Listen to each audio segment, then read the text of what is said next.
Bonjour à tous et bienvenue dans ce webinaire de Delubal Software. Aujourd'hui, nous allons vous présenter dans ce webinaire les échanges de données entre Airfem et Rhino et Grasshopper. Donc les échanges de données entre ces deux logiciels-là. Donc je serai votre présentateur tout au long de ce webinaire. Donc je suis Damien Tonnet. Et également, il y aura Monsieur Assia qui sera présent en tant que modérateur et qui pourra répondre à vos questions. Donc pour les questions, vous pouvez passer par l'interface dédiée de GoToWebinar, donc via le chat. Vous pouvez poser vos questions via ce chat et puis M. Assia y répondra tout au long du webinaire. Donc dans ce webinaire, on va voir différents points. On va tout d'abord commencer par présenter les différentes fonctionnalités Airfem qu'on va retrouver au niveau des échanges sur Rhino et Grasshopper. On va présenter un peu aussi ces deux logiciels-là.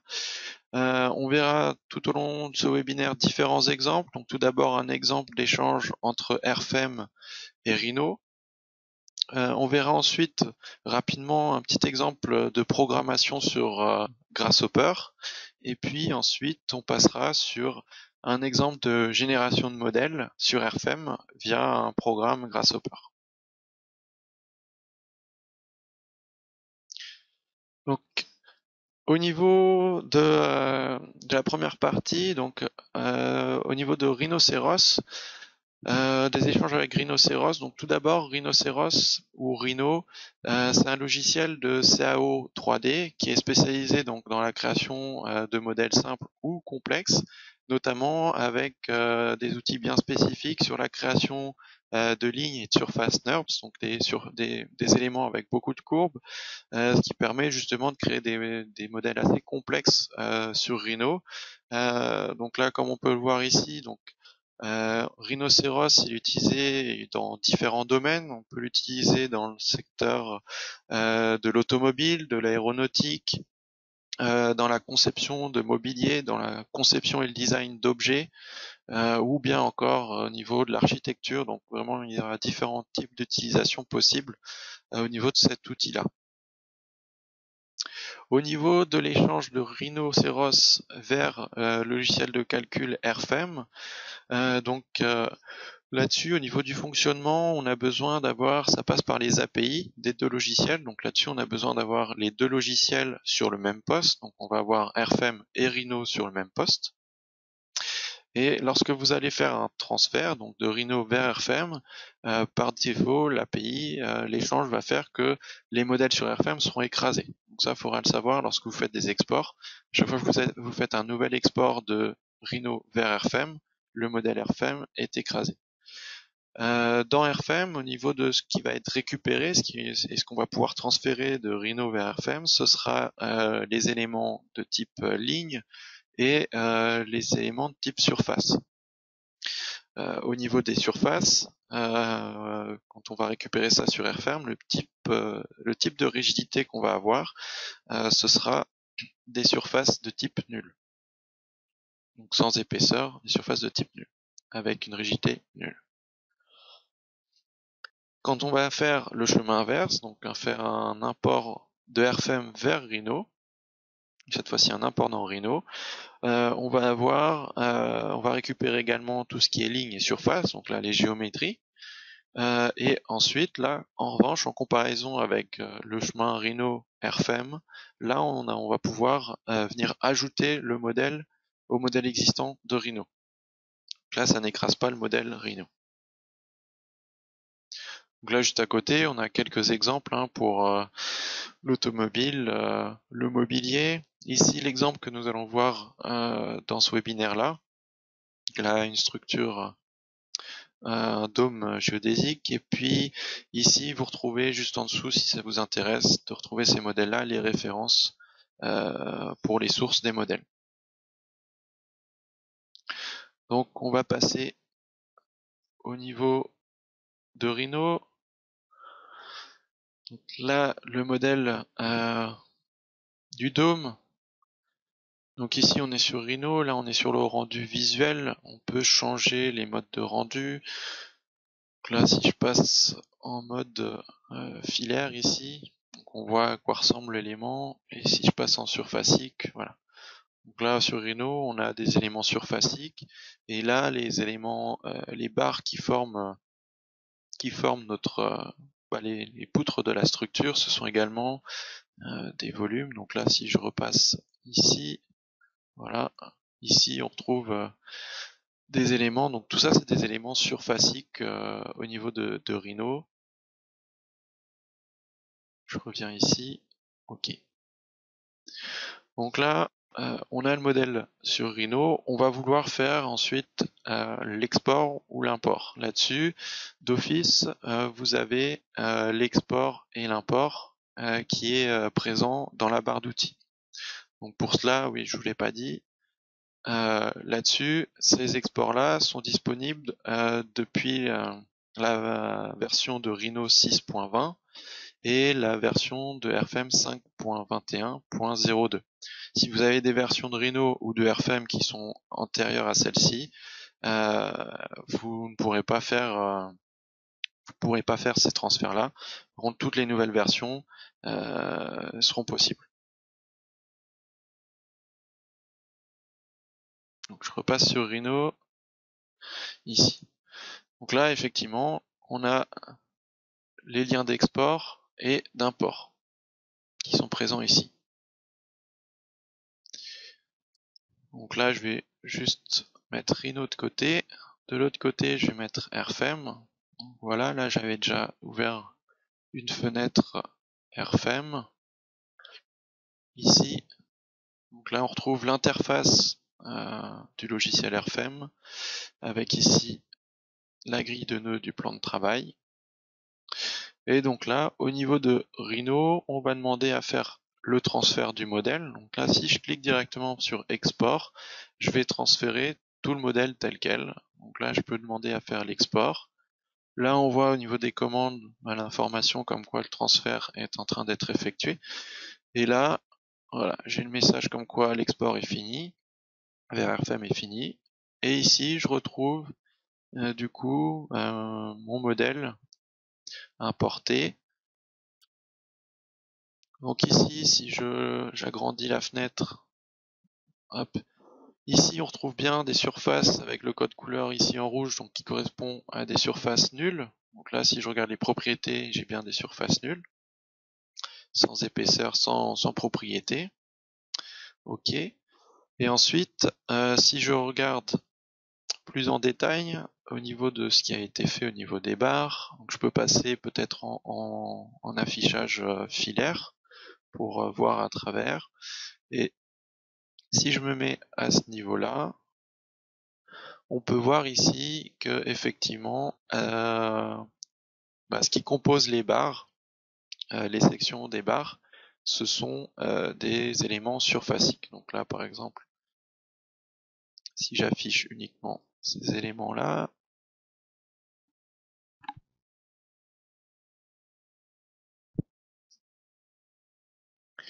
et que je rechange le mode de visibilité, voilà.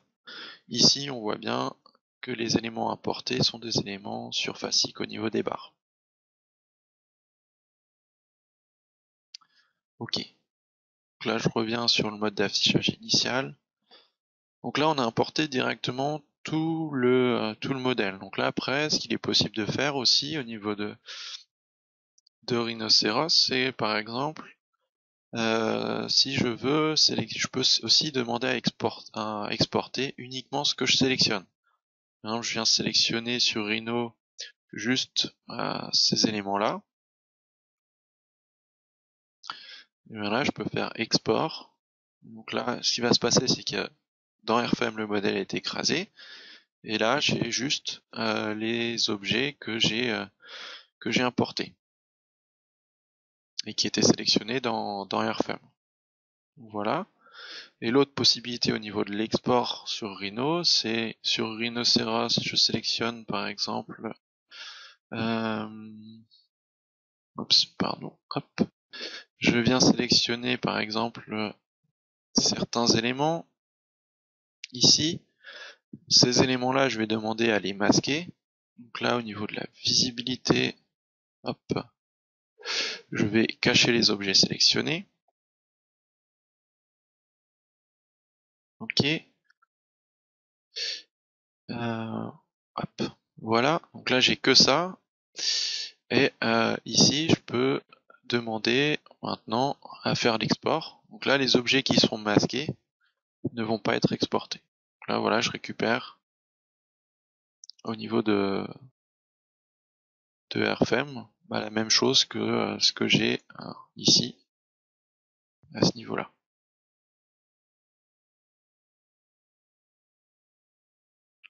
Hop. Donc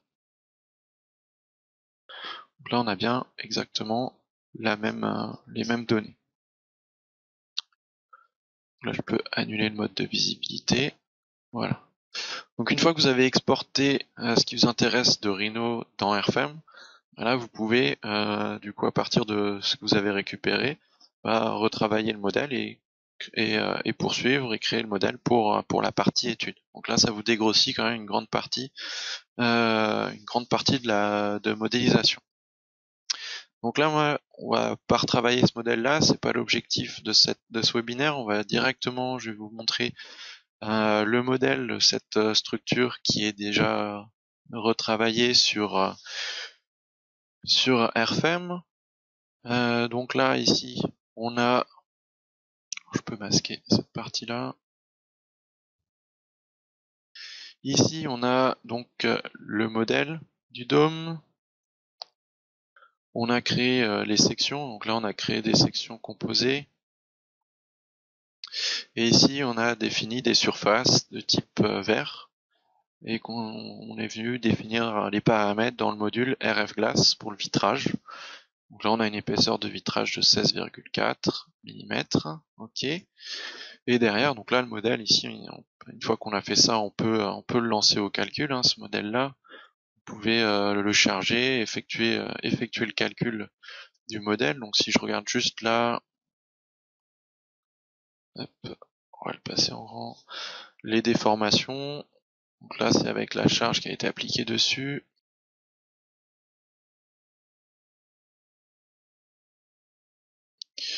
Et qu'ici, du coup, je vais peut-être masquer les charges, passer en mode transparent. Là, je vois, donc ça c'est les charges avec la déformation avec un facteur. Par exemple, je vais le laisser à 100.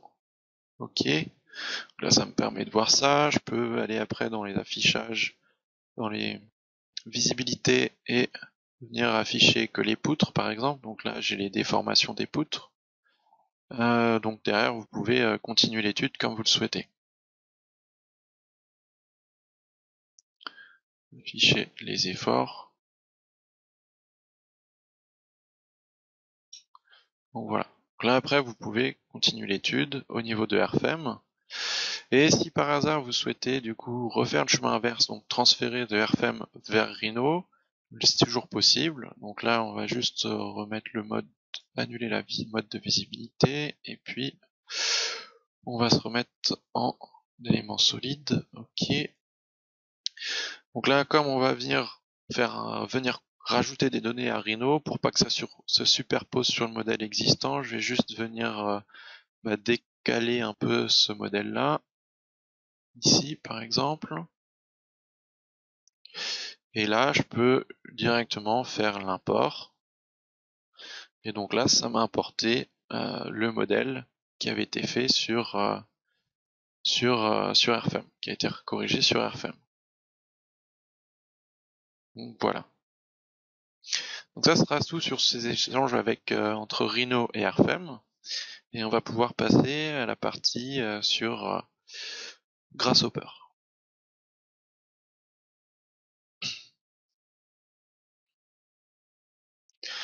Donc au niveau de la partie échange avec Grasshopper, tout d'abord Grasshopper, c'est un plugin de programmation qui est intégré à Rhinoceros. C'est un outil de programmation visuelle, c'est-à-dire que vous n'allez pas rentrer des lignes de code. La programmation, elle se fait par des objets ici, donc la programmation, pour ça qu'on l'appelle programmation visuelle. Vous allez pouvoir insérer les différents blocs qui ont vont avoir différentes fonctions pour créer des modèles paramétriques. Donc Grasshopper, il sera utilisé notamment justement pour la création de modèles paramétriques, mais aussi pour des modélisations avec des routines d'optimisation. Donc là derrière vous pouvez, donc ça demande un peu plus de programmation. Là-dessus vous pouvez donc faire aussi une optimisation des structures avec des programmes qui travaillent avec de l'analyse de données. Donc ça c'est des choses qui seront possibles. Donc voilà, là nous ce qu'on va voir dans ce webinaire c'est la programmation paramétrique pour des modèles paramétriques. Donc là au niveau des exports vers RFM, ça fonctionne toujours comme avec Rhino, donc c'est avec l'API, donc les deux outils sont nécessaires, RFM et Rhino. Au niveau de ce que vous allez pouvoir exporter, ce seront tout ce qui est géométrie, filaire et surfacique. Et au niveau des données RFM, donc au niveau de Grasshopper, vous allez pouvoir faire exporter des barres avec les informations sur les sections, sur les types de matériaux, sur l'angle d'inclinaison de la section, et également définir les articulations en début et fin de barre. Au niveau des surfaces, vous allez pouvoir définir donc exporter des surfaces avec une épaisseur, un type de matériau et également définir le type des rigidités de surface. Donc là on a vu tout à l'heure quand on faisait l'export de Rhino vers RFM, on avait automatiquement des surfaces de type nul, mais dans RFM on a différentes définitions de type de rigidité pour les surfaces, donc les surfaces standards, des surfaces orthotropes, des surfaces sans traction de membrane, vous avez des surfaces de type membrane, et donc là-dessus vous allez pouvoir aussi renseigner le type de rigidité des surfaces directement dans Grasshopper. Et vous pouvez aussi dans Grasshopper définir les appuis nodaux pour générer les appuis au niveau du modèle RFM. Là-dessus, comme avec Rhino, quand vous allez faire un export de Grasshopper vers RFM, le modèle RFM sera écrasé. Donc si vous faites des modifications au niveau des paramètres, automatiquement le modèle se mettra à jour au niveau de RFM. Donc pour ça, on va pouvoir passer sur Rhino. Je vais juste ouvrir un nouveau. Non.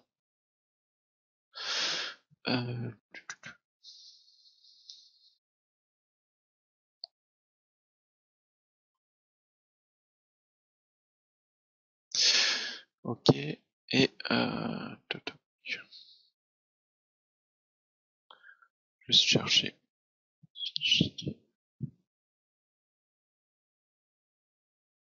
Hop.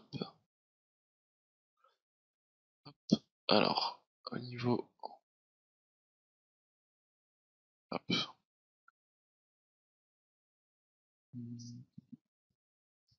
Il est là.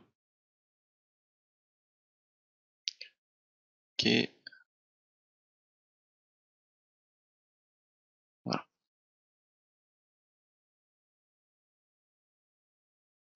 Donc là, ici, quand on travaille avec Grasshopper, Rhino, c'est l'outil qui permet de visionner en fait ce qu'on va régler au niveau du programme Grasshopper.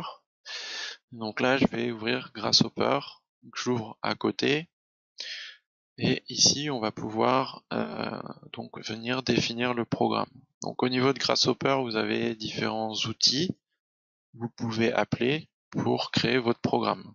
Et juste à la fin, ici, on retrouve les blocs, les fonctions de programme pour RFM, dédié à RFM. Donc là, ici, on va faire un exemple simple. Donc là, par exemple, je vais créer un bloc qui correspond à un nœud. Donc ici, vous le voyez qui s'affiche sur Rhinocéros.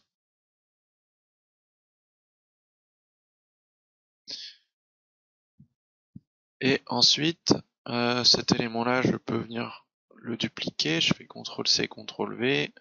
Ici, je vais venir juste définir, imposer une valeur sur l'axe X.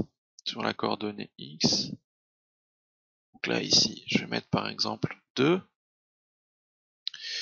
Donc là, on voit le nouveau nœud, et puis sur Z, par exemple, je vais définir une nouvelle valeur. OK. Donc là, j'ai mes deux nœuds. Je peux venir créer un nouveau nœud, donc un troisième nœud, et celui-là, sur X, on va venir lui définir une autre valeur de 4, par exemple. Donc là, les valeurs que je renseigne, c'est des valeurs en mètres. Donc voilà, là, j'ai mes trois nœuds. Ensuite, une fois que j'ai fait ces trois nœuds-là, on va vouloir par exemple créer des lignes. Donc ça, là-dessus, je peux venir créer des lignes. Donc là-dessus, vous pouvez soit venir les chercher directement dans les onglets, soit si vous connaissez déjà les noms, vous pouvez directement double-cliquer et taper le nom de ce que vous souhaitez générer comme bloc. Donc là, je génère une ligne, on va définir un nœud, le nœud de début et le nœud de fin. Donc là, j'ai ma première ligne qui est créée. Je peux par exemple demander à créer une nouvelle ligne ici, comme ceci. Hop, mince.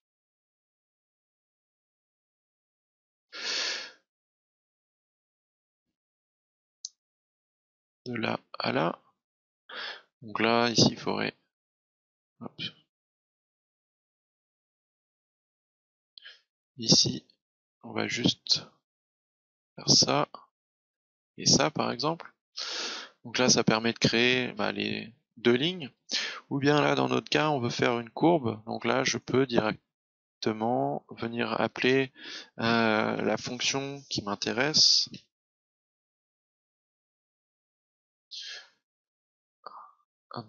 Voilà, c'est celle-ci. Et ici, on va créer une courbe qui va passer par ces trois nœuds. Donc là, je définis le premier nœud. Là, quand je passe, je peux sélectionner assigner qu'un seul élément. Si je maintiens la touche Shift, je peux venir rajouter des éléments. Et donc là, ici, on voit que au niveau de Rhino, j'ai bien la courbe qui est créée. Donc là, on a créé une courbe. Après, ce qui peut être intéressant, c'est de venir créer des variables, des paramètres. Donc là, les coordonnées, on peut venir rajouter un paramètre. Par exemple, je vais mettre, on avait mis une valeur de 2 pour le nœud central au niveau de la position sur X et Z. Donc là, je peux mettre 2. Voilà. Donc ça me permet de définir un paramètre où je peux directement faire glisser pour voir la valeur qui m'intéresse. Et ça, je peux venir la positionner ici. Ce qui fait que là maintenant, si je modifie cette valeur-là, le nœud du centre ici se déplace. Et puis même chose, je veux paramétrer ce nœud ici, le troisième nœud. Là, je vais pouvoir aussi, par exemple, mettre une fonction de multiplication. Je vais mettre pour B un paramètre, une valeur de 2. Et puis là, ici, je viens le connecter là et le connecter sur X, ce qui me permet là maintenant, si je joue sur la valeur ici, mon arc ici va s'adapter en fonction de la valeur que je vais indiquer là. Okay. Donc là ici on a créé une courbe. Admettons qu'après de cette courbe là on souhaite générer une surface, on va pouvoir créer une surface.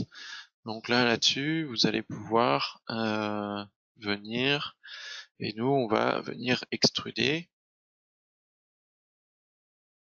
une surface à partir de la ligne. Donc là je vais définir la ligne de référence ici, celle-ci, la courbe, et ensuite je vais définir une direction, donc là avec un vecteur unitaire dans la direction Y. Donc là je vais juste taper Y, voilà, et là je peux venir la positionner. Donc là j'ai bien ma surface qui est générée à partir de la courbe dans la direction Y. Après ça je vais pouvoir, par exemple si je souhaite faire une extrusion de plus d'1 mètre, je peux par exemple, voilà, hop, la même chose, je viens mettre un paramètre qui va jouer sur la longueur d'extrusion ici au niveau de la surface. Ok, donc là ce sera tout, on va s'arrêter là sur la programmation pour créer un modèle sur Grasshopper, mais une fois que vous avez fait ça, on va pouvoir venir intégrer les outils de commande et de programmation d'éléments qui vont pouvoir être générés dans RFEM. Donc tout d'abord, vous avez l'outil, la commande d'export et d'import. Donc là, je vais repasser à côté avec ici RFEM de ce côté-là. Ok, au niveau de RFEM, moi par exemple, celui-là je peux le fermer. Ok, et puis celui-là aussi, je vais juste ouvrir.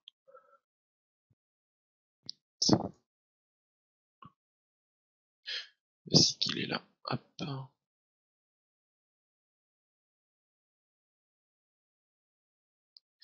Voilà.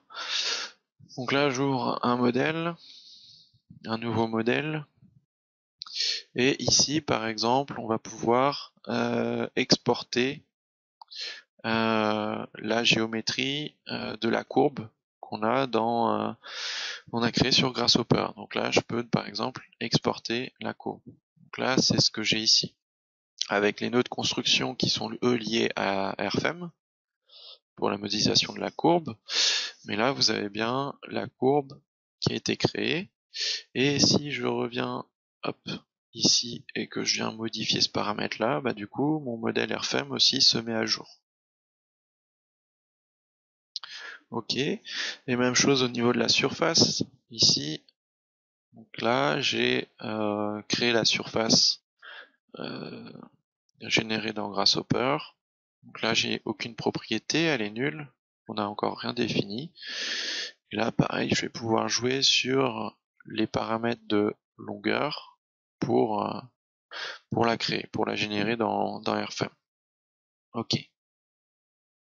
Donc là, ici, je vais juste venir déconnecter et on va regarder la partie pour la programmation des barres. Donc là, ici, au niveau de Grasshopper, on va pouvoir ensuite créer des barres. Hop. Donc au niveau des barres, on va pouvoir définir la géométrie. Donc la géométrie de la barre, elle va être selon la courbe qu'on a créée. Je vais pouvoir définir le matériau. Donc au niveau du matériau, je vais venir créer un bloc comme ceci où je vais renseigner la référence de matériau. Donc là, je retourne juste au niveau de RFEM et au niveau du matériau, hop, je vais chercher un matériau de la bibliothèque. Permettra de récupérer le nom qui moi m'intéresse au niveau du matériau.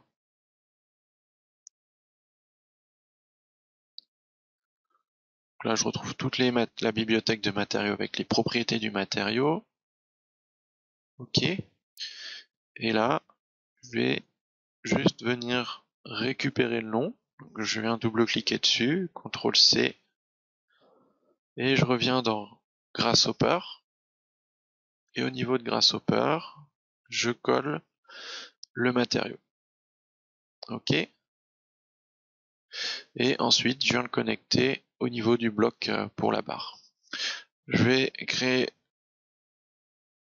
le même type de bloc ici, où je vais renseigner la section. Donc là, par exemple, vous pouvez taper directement le nom de la section qui vous intéresse.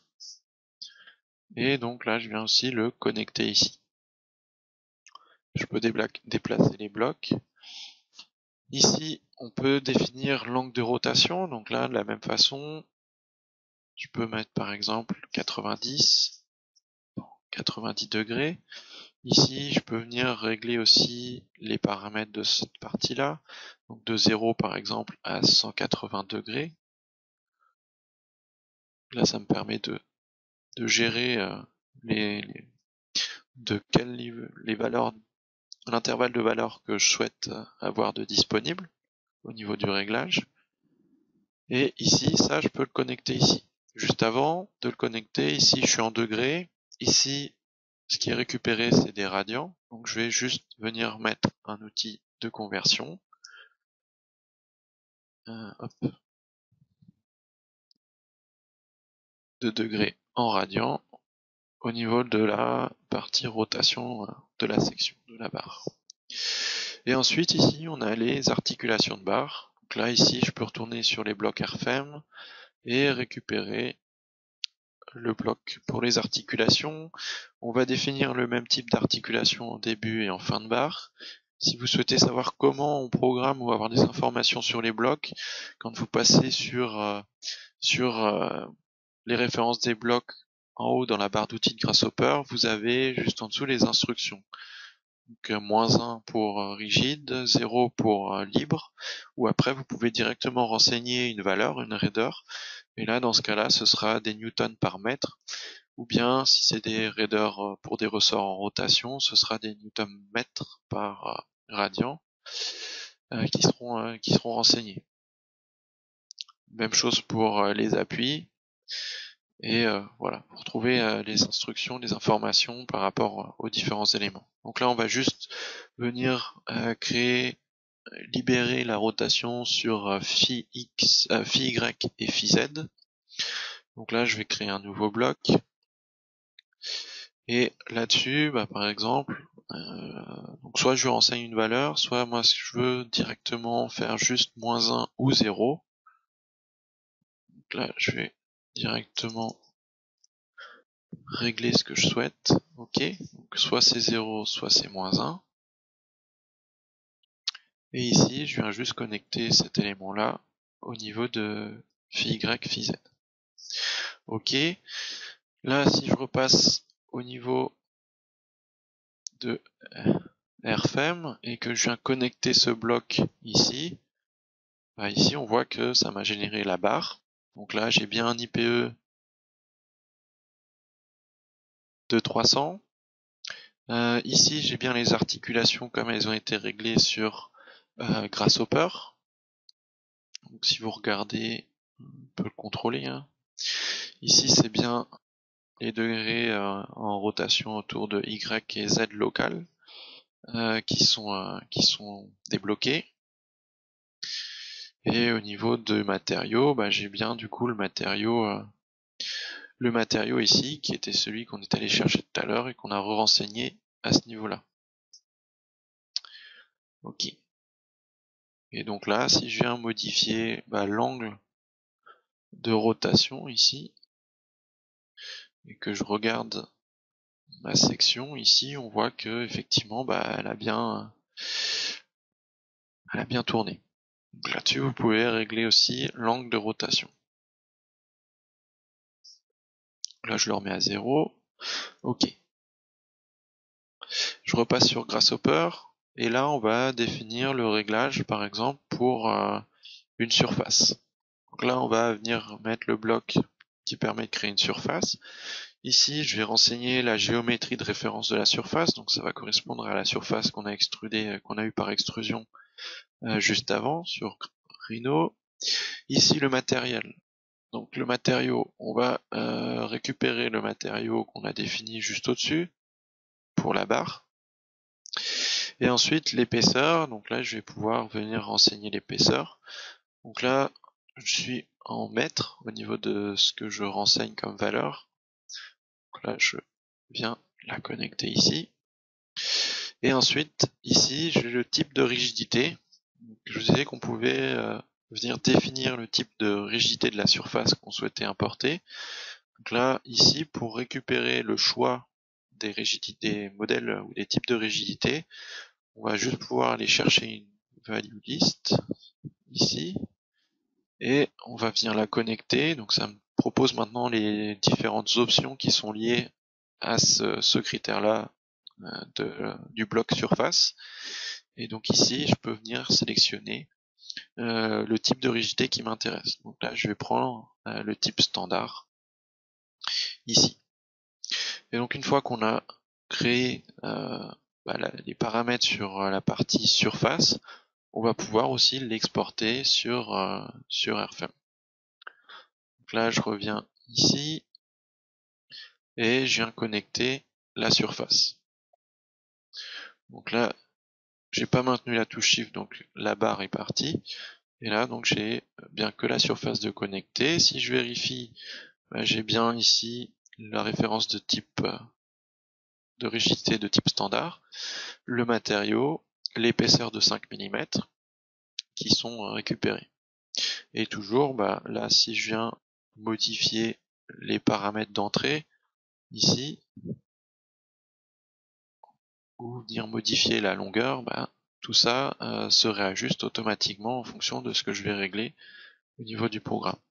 Et donc là, je peux générer les deux éléments, la barre et la surface directement sur le modèle. Hop. Donc là, c'est ce qu'on a ici. Peut-être réduire cette partie-là. OK.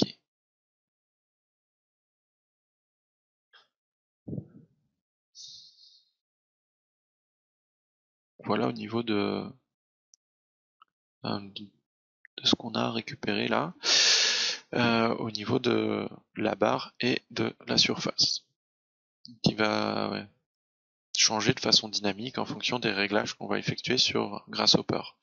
Ici, vous posez peut-être la question à quoi servent les autres options du bloc d'export.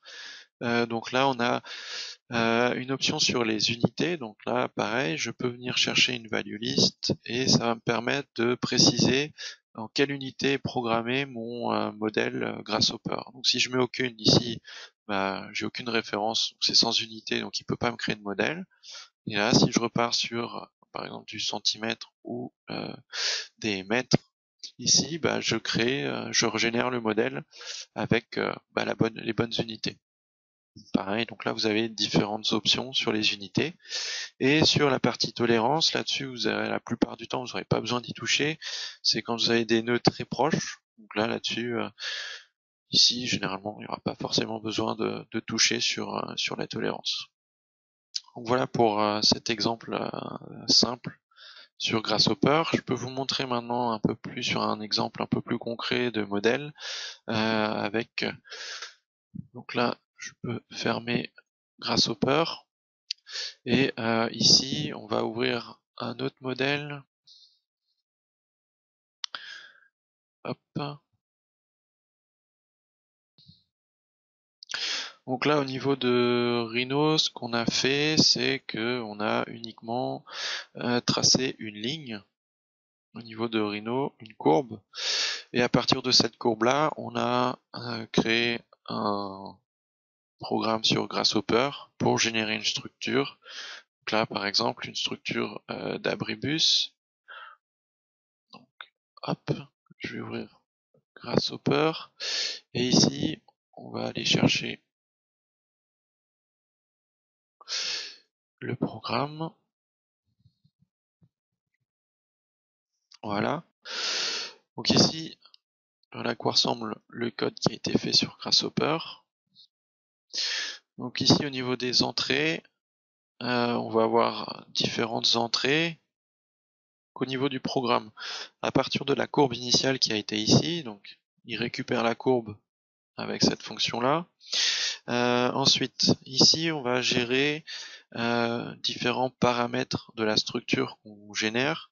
Donc, on va avoir notamment la hauteur par rapport au poteau. Donc ça, là-dessus, on a le paramètre qui permet de gérer ce paramètre-là, gérer ce critère-là. Ensuite, on a un paramètre qui vient jouer sur le nombre de divisions sur la longueur. Ici. Donc là, j'ai les divisions sur la longueur. Et ensuite, on a également les divisions sur la largeur. Donc c'est les divisions entre, si on remet ça à 0, ici c'est les divisions entre les nœuds, ici, entre les trois trames principales.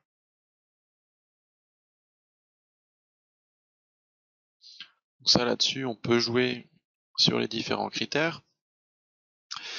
Ensuite, on a la largeur de la toiture. Et ensuite, on a la position des poteaux, donc juste en dessous. Donc là, c'est la distance des poteaux par rapport aux poteaux centraux. Donc là, on va pouvoir jouer sur la position des poteaux.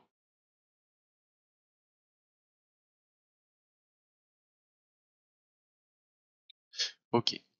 Donc si vous voulez, je vous montre rapidement un peu à quoi ressemble comment fonctionne le programme. Donc on a une première partie qui vient diviser en plusieurs éléments en fonction du nombre de divisions qui a été choisi. Donc qui vient diviser la courbe d'origine.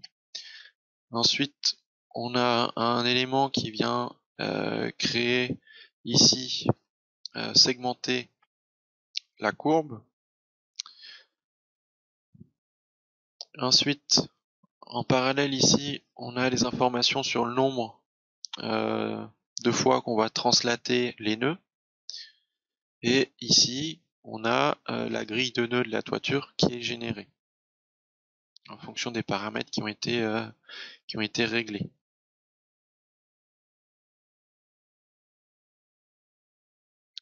Ensuite, pour la partie toiture, on a ensuite une partie qui va générer les lignes dans la largeur de la toiture, les lignes, donc les courbes dans la longueur de la toiture, et puis ici, les lignes par rapport aux diagonales entre au niveau des différentes cellules de la toiture.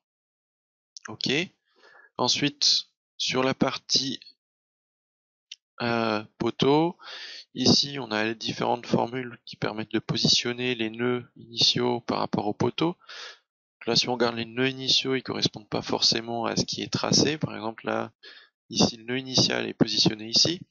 Pareil pour les autres, ici, ce sera différentes positions, sauf que derrière, on a pu demander à ce que il se repositionne par rapport aux nœuds qui sont présents au niveau de la grille de nœuds de la toiture. Donc là, il repositionne par rapport au nœud le plus proche pour pouvoir les aligner les uns au-dessus de l'autre, au-dessus des autres. Donc là, ici, je peux revenir cacher cette partie-là. Donc là, il a généré les nœuds ici. Il vient chercher les nœuds les plus proches en haut. Et ensuite, on vient générer les lignes qui connectent les nœuds des poteaux. Ensuite, si on continue au niveau de la partie Grasshopper, bon, ici on a des outils qui sont là pour générer des éléments au niveau de Rhino. Donc là, c'est pour générer des sections type tubulaire au niveau de rhinocéros. C'est pas ce qui nous intéresse là. Nous, on va regarder la partie sur les barres. Donc là, après, il nous suffira de venir renseigner la section, le matériau, ici la rotation. Ça aura peu d'importance vu qu'on est sur des tubes ronds. Pareil pour cette partie-là.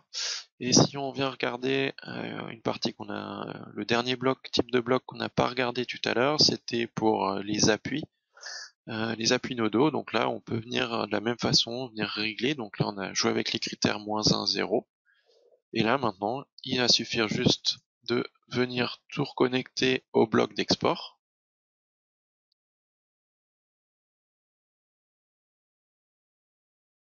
Ici.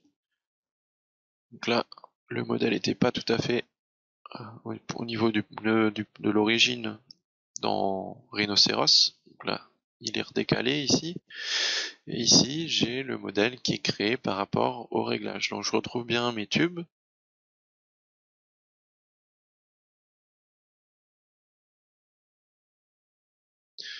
Les tubes ici qui sont créés, on retrouve bien à la référence de la section, la référence de l'acier ici. Pareil pour les poteaux. Juste en passant dessus, on voit que c'est des RAW 250 de 8 d'épaisseur. Et ensuite, au niveau des appuis, donc là on retrouve le réglage qu'on a défini ici, au niveau de Grasshopper. Et là, donc là, je peux venir modifier le modèle. Hop, pardon. Ici.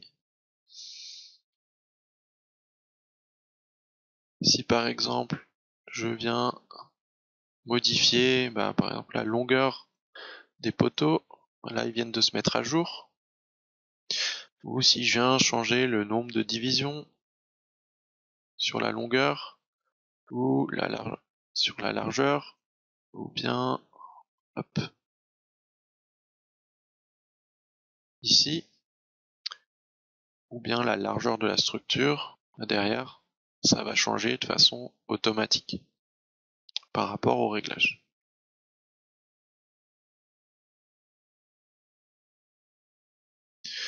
Ok, donc là je modifie le programme, mais ce programme-là initialement il part d'une courbe sur Rhino, et donc là si par exemple au niveau de Rhino je viens modifier justement cette courbe, hop, ici, derrière le programme de Grasshopper vient réajuster, s'adapte par rapport à la courbe qui a été tracée, et donc là je peux venir régénérer une nouvelle structure selon la courbe qui a été modifiée. Et donc après ce modèle sur RFEM, on peut poursuivre les études dessus. Je peux créer un cas de charge de poids propre, par exemple,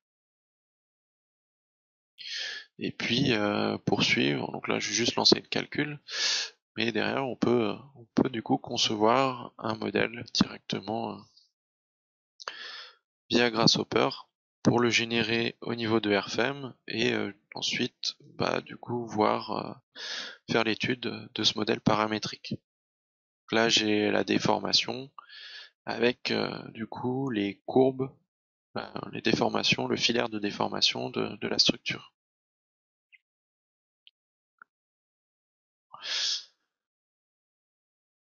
Donc voilà pour cette partie au niveau des échanges entre Grasshopper et RFEM, et puis également les échanges du coup qu'on a vu juste avant entre Rhino RFEM et RFEM Rhino.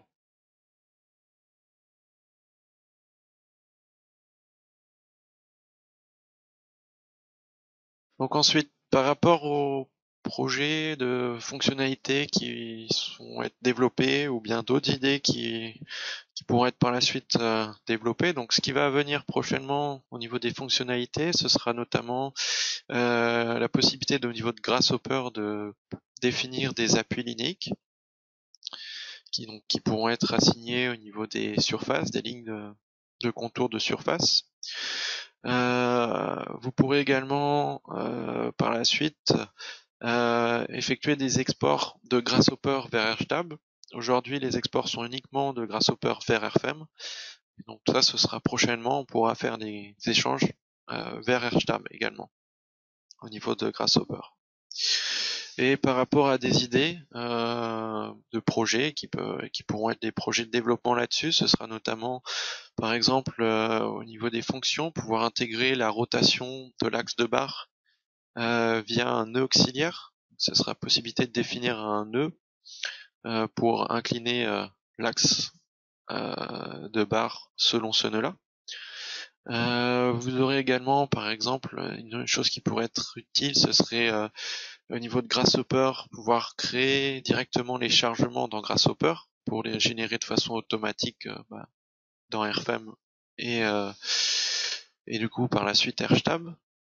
Et puis au niveau de Rhino, ce qui pourrait être aussi une idée, ce serait d'importer les résultats de RFEM sur Rhino. Donc ça, c'est des idées qui pourront certainement être par la suite développées. Donc voilà. Donc je vous remercie pour cette attention sur ce webinaire.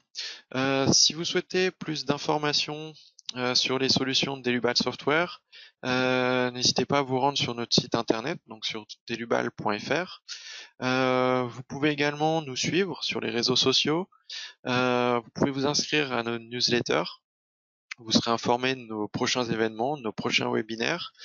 Vous retrouverez également sur le site internet de Delubal Software plusieurs vidéos, également les FAQ. Donc là-dessus, vous aurez une longue liste de FAQ. Donc si vous avez des questions et que vous voulez rapidement avoir la réponse, vous pouvez certainement les avoir sur le site internet en consultant les FAQ, et aussi pour avoir sur des sujets un peu particuliers, vous pouvez également consulter les articles techniques qui sont publiés régulièrement sur le site internet de Delubal Software. Si vous avez des questions n'hésitez pas à nous contacter, donc soit par mail à info@delubal.fr ou au numéro indiqué ici.